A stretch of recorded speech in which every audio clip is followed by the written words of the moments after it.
Howdy everybody, it's Justin. And I am playing Sonic Mania. It's a mania of Sonics. Weird name. Anyway. Really good game. Really good game. Very good game. Very classic. So I have no complaints. So, what the Lord is saying today is to get ready.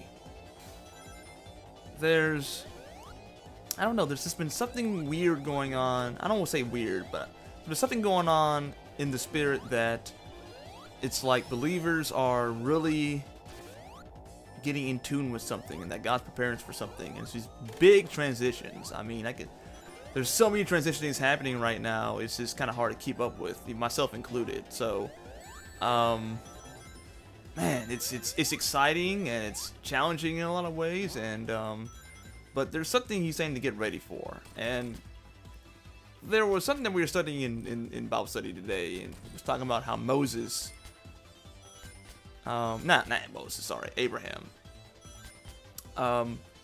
Abraham was not a punk. Abraham had fighting men, and he was ready to fight.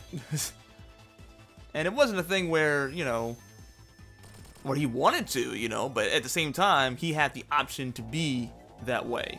He was always prepared. So whether or not, but whether or not he was on his spiritual duties, or he was need to do something as physically demanding as, conquering several kings at the same time, it's like he was ready. And there's something to be said about the mindset that's being prepared and being ready. And even Jesus tells us, you don't know the day or the hour, until his return. And there's this sense of readiness that we need to really pay attention to, because there's always the option to be like, okay, when this happens, when that happens, and when the planets fall in perfect alignment on the 13th moon of the 17th day and everything, and basically all it is just excuse to be comfortable. And sometimes you can be comfortable in some stupid stuff too, but at least you know what's happening, right? That's the trade-off. The trade-off is the fact that, you know what's going to happen. Even though it can be something very, very painful and not bring you peace, but at least, you're comfortable. But, is comfort what you really want? Or do you want peace? Because there is a trade-off. Because being comfortable is a very stagnating thing to have happen to you. And you can be comfortable in the moment, maybe, but as far as like a lifestyle of comforts and being comfortable, that means that you're not moving anywhere. That means that you have everything according to what it is that your heart and flesh desire. And is that the kind of lifestyle that you want? Because as you've noticed, it doesn't bring you any peace. There's always that nagging in the back of your head saying that God told me to do this, I'm not gonna do it. Like that's you're thinking that we're getting our way and everything, but that's not really getting at it, So being prepared mentally, physically, financially, always being prepared. Drop of a hat, I'm just ready to go.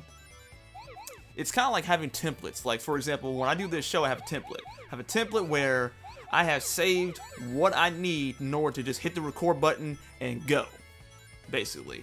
Or I just take one drag, one drop, and then after that, I pray and ask God, hey, what do you want to say to your people today? And then after that, I hit record button, and we just go. God and I just go together. I'm prepared to move this show very, very quickly. It's not a big deal at all. It seems like it's a big deal, but it's not a big deal at all.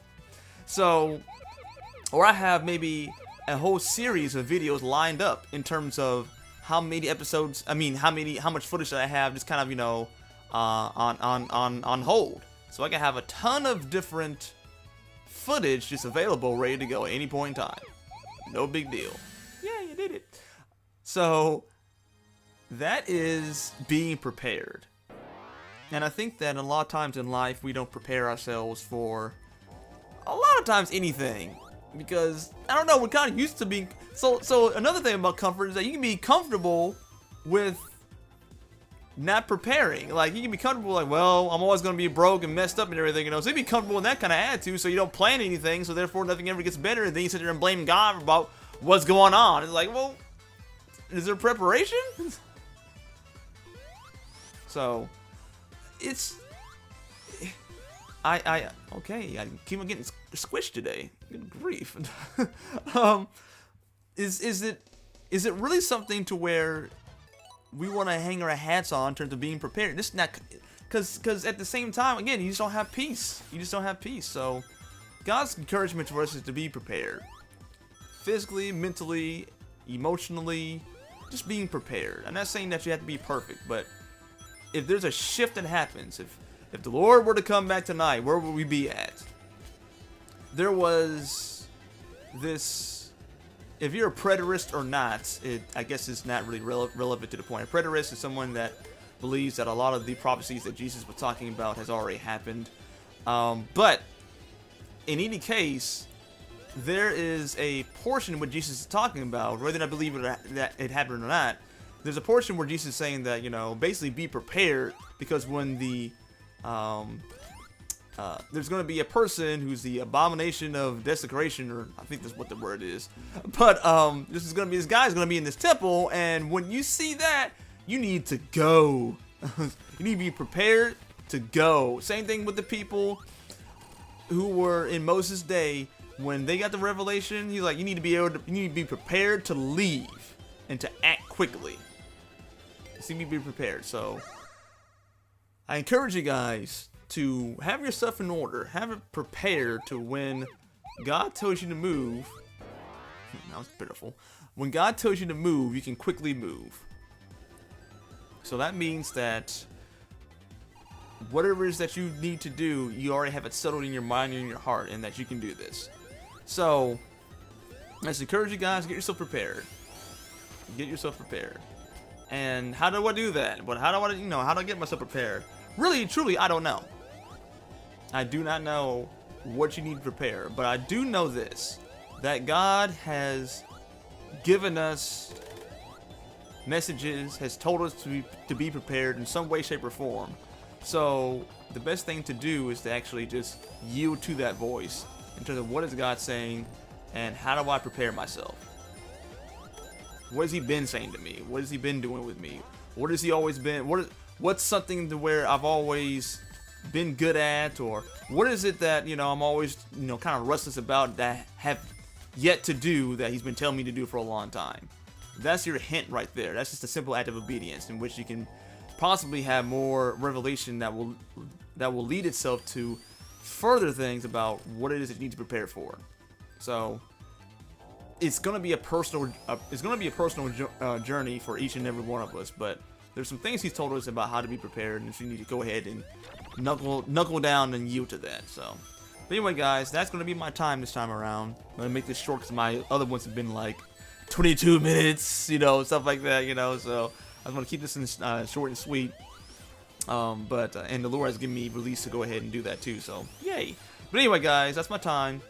You can follow me on Twitter and Instagram and on the Justin Fox Media.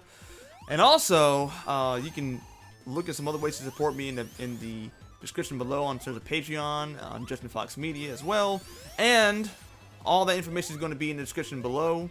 Like and subscribe, because that helps me out in terms of just getting the message that God has and wants out to other people. So that's just kind of the main thing. I do these things not because I think it's going to be necessarily a profitable idea, but because I think that people who are more in the spirit and who know Christ and everything, you know, something's going to resonate to what God is saying to his people. So that's why I want to keep the show going and everything. So subscribing and liking, these things really help out.